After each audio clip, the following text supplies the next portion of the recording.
ҷаҳон. нахуст сархати баъзе аз матолиби барнома. бонки миллӣ мегӯяд дар нимсолаи аввал сатҳи таваррум ба 6% баробар буда. ба ҳамин зудиҳо Тоҷикистон татбиқи барномаи нави ҳамкорӣ бо ниҳодҳои байналмилалии молиро раҳандозӣ мекунад.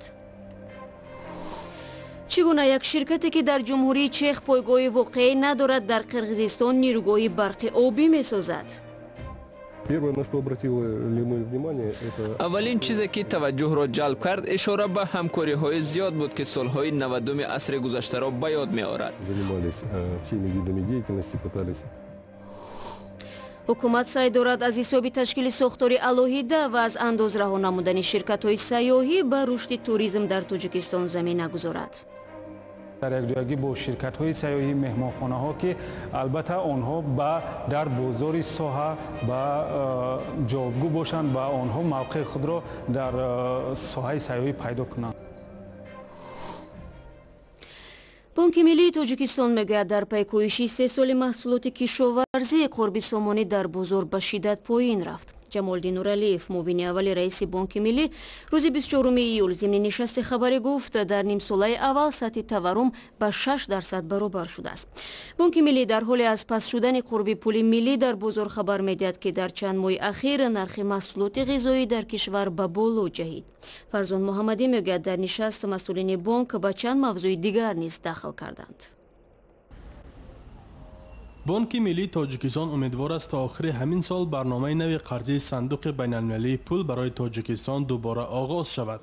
ҷамолиддин нуралиев, муовини раиси бонки миллӣ, имрӯз 24 июл дар як нишаст ба хабарнигорон гуфт, музокироти Тоҷикистон бо сандуқи байналмилалии пул ба хотири шурӯъи барномаи нави қарзӣ ҳанӯз идома дорад.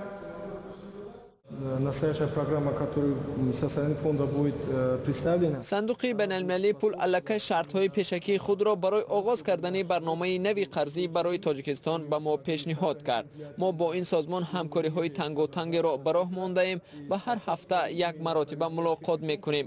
бегоҳи имрӯз низ бо онҳо мулоқот дорем. ман умедворам ки то охири сол имконият пайдо мекунем ки барномаи нави қарзии сандуқи байналмилалии пул барои Тоҷикистон дубора оғоз шавад. нуралиев дар идома афзуд, яке аз шартҳои сандуқи байналмилалии пул ҷиҳати оғоз кардани барномаи нави қарзӣ ин ворид кардани тағйири иловаҳо ба 4 қонуни марбут ба низоми бонкӣ дар Тоҷикистон аст. ба таъкиди Нуралиев, лоиҳаи тағйири иловаҳо ба 2 қонун аллакай омода шуда дар баррасии ҳукумат қарор дорад. С помощью Международного фонда нами было уже представленный закон. бо кӯмаки сандуқи байналмилалии пул мо лоиҳаи қонун дар бораи солимгардонии низоми бонкиро таҳия кардем. зимнан солимгардонии низоми бонкӣ аз тағйир ёфтани ин қонунҳо хеле вобаста аст. Они находятся в наших законах. Некоторые аммо ба гуфтаи масъулони бонки миллӣ, дар сурати оғоз шудани барномаи нави қарзии сандуқи байналмилалии пул маблағҳои он барои сармоягузории бонкҳои Тоҷикистон сарф намешавад, чунки ҳадафи барномаи қарзии сандуқи байналмилалии пул нигоҳ доштани суботи арзӣ, таъмини ворид бо асъор ва гузарондани ислоҳот дар умури иқтисодии кишвар аст, на сармоягузории бонкҳои алоҳида. Тоҷикистон шуро аз соли 2015 бо иваз шудани ҳайати раҳбарии бонки миллӣ бо сандуқи байналмилалии пул ба хотири гирифтани қарзи имтиёзок аз ин созмон вориди гуфтугӯ аст. ҷониби Тоҷикистон умедвор аст аз ин созмон то $500 миллион сармоя ба кишвар ҷалб кунад. Тоҷикистон мехоҳад сайёҳиву ҷаҳонгардиро рушд диҳад. Дар ин бора пас аз чанд дақиқа гузориш медиҳем.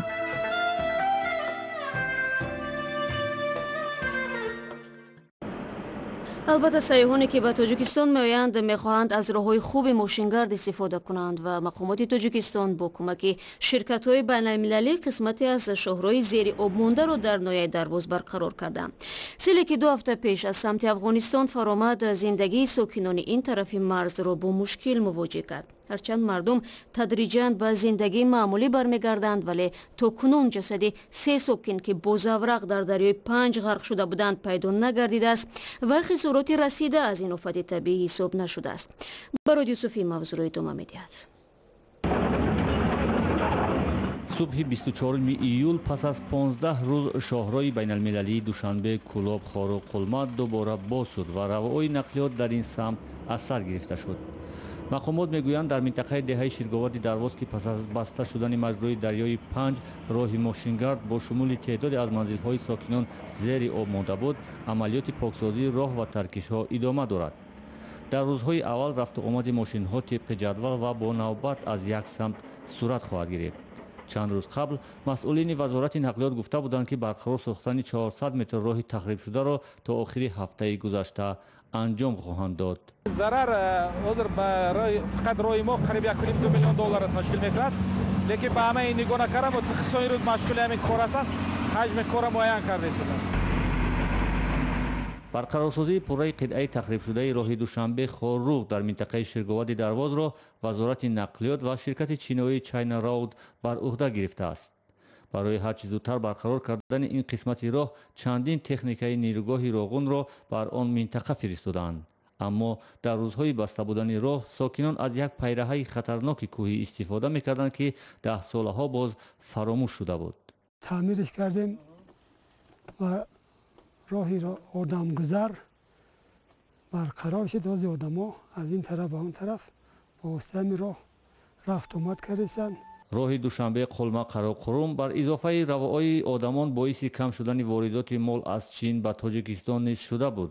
баъзе тоҷирон дар ин рӯзҳо борҳои худро аз чин ба воситаи қирғизистон ворид мекарданд ки боиси хароҷоти барзиёд гаштааст.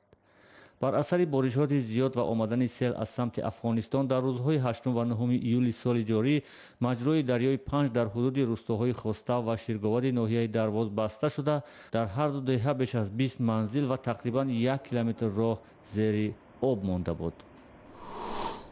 рӯ меорем ба мавзӯи муҳими ҷаҳонӣ. масъулияти ҳамлаи маргбори рӯзи душанбе дар Кобулро толибони афғон бардошт гирифтанд. тибқи иттилои расмӣ бар асари бомбгузории маргталабона дасти кам 24 кас кушта ва 42 нафар захм бардоштанд. толибон мегӯянд ҳадафи ҳамла 2 автобуси раёсати амнияти миллӣ буд ки дар он ба қавли онҳо 37 кас кушта шуд. шифохонаи Кобул фавти 13 нафарро тасдиқ карда афзуд ки 17 нафари дигар бо ҷароҳатҳои мухталиф ба бемористонҳои гирду атроф интиқол ёфтанд. Мумин Аҳмадӣ бо тафсилоти бештар. ба гуфти мансабдорони вазорати корҳои дохилии Афғонистон соати тахминан 7 субҳи 24 июл маргталаби савори мошини саршор аз маводи тарканда болои автобусе ки ходимони давлатӣ савори он буданд ҳамла кард. дар гузориши ибтидоии вазорати беҳдошт таъкид шуда буд ки дар натиҷаи ҳамла 24 кас кушта ва аз 10 то 40 нафари дигар ҷароҳат бардоштааст. ба гуфти мақомдорони афғон бомбгузор ҳам ҳалок шудааст. шоҳидон ба хабарнигории Reuters гуфтанд ки бомбгузор мошинашро мустақиман ба тарафи автобус равона кард. یک دفعه صدا بلند شد و بسیار صدای دلخراش و تمام دکانم شیشه‌هایش ریخت و ویترین چپه شد گپا. صاحب بسیار وضعیت خراب بود، چهار طرف نفر افتادگی بود. دیگه اینجا زیاد چیز بود، دیگه ما با امبولانس بالا شدم آمدم اینجا، دیگه نمیفهمم چه رقم شد. نجیب دانش سخنگوی وزارت امور داخلی گفت که اتوبوس پررو سوخته است و قربانی ها تشخیص می شوند. در 6 ماه اولی سال روان بر اثر خشونت و برخوردها در افغانستان کمش 1662 شخص ملکی به قتل رسیده است. 2 هفته پیش گروه دهشت افکن دولت اسلامی مسئولیت کشتار 4 نفر بر اثر حمله بالای یکی از مسجدهای کابل را بر دوش گرفت. خود شهر کابل هم شاهد 20% افزایش یافتن قربانی در میان اهالی آسایشته شده است. طبق آمار سازمان ملل متحد در ماه می در نتیجه یک بمبگذاری در پایتخت افغانستان کمش 150 کس کشته شد.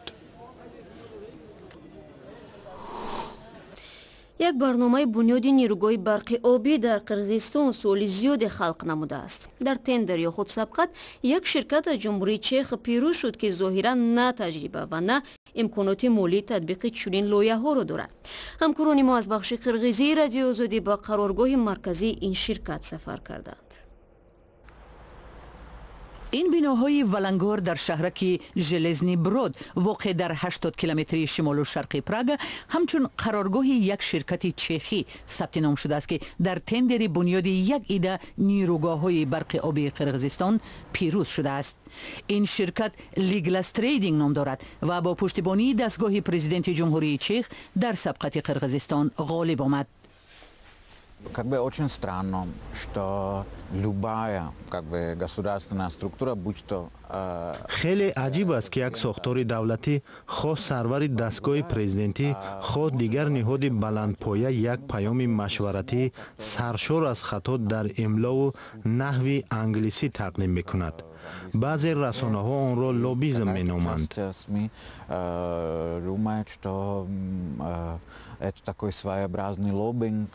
در وبسایت شرکت می خونیم که شرکت همچون کارشریکی با اعتماد در سراسر اروپا شناخته می شود، ولی یگان مثال از محصولاتش به چشم نمی خورد. قبلا این شرکت یک عده مؤسسه های دیگری چخی را کارشریک معرفی کرده بود، ولی در صحبت با خبرنگاران چخ یگان شرکت تصدیق نکرد که با لیگلاس تریدینگ همکاری دارد. لیگلاس تریدینگ درباره سرچشمه 500 میلیون دلار که برای ساختمان نیروگاه‌ها در قرقیزستان پیدا خواهد کرد معلومات نمی‌دهد. در یک مصاحبه با رادیوی آزادی رهبر لیگلاس تریدینگ میخائیل سمیلیک هر گونه تنقید را رد کرد و با اصرار گفت که شرکتش از عهده بنیاد نیروگاه‌ها می‌براید.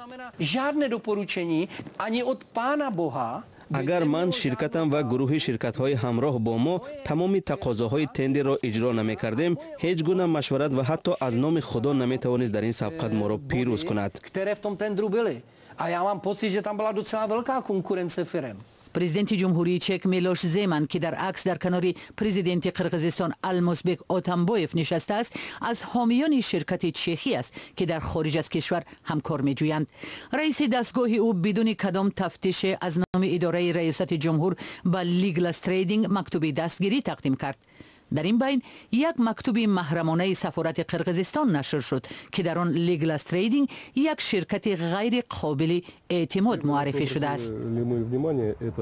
اولین چیزی که توجه را جلب کرد اشاره به همکاری‌های زیاد بود که سالهای 90 عصر گذشته را به یاد می‌آورد. آن زمان یک شرکت در تمام ساحه‌های امکان پذیر نام‌نویس شده کوشش می‌کرد از همه چیز پول دریافت نماید.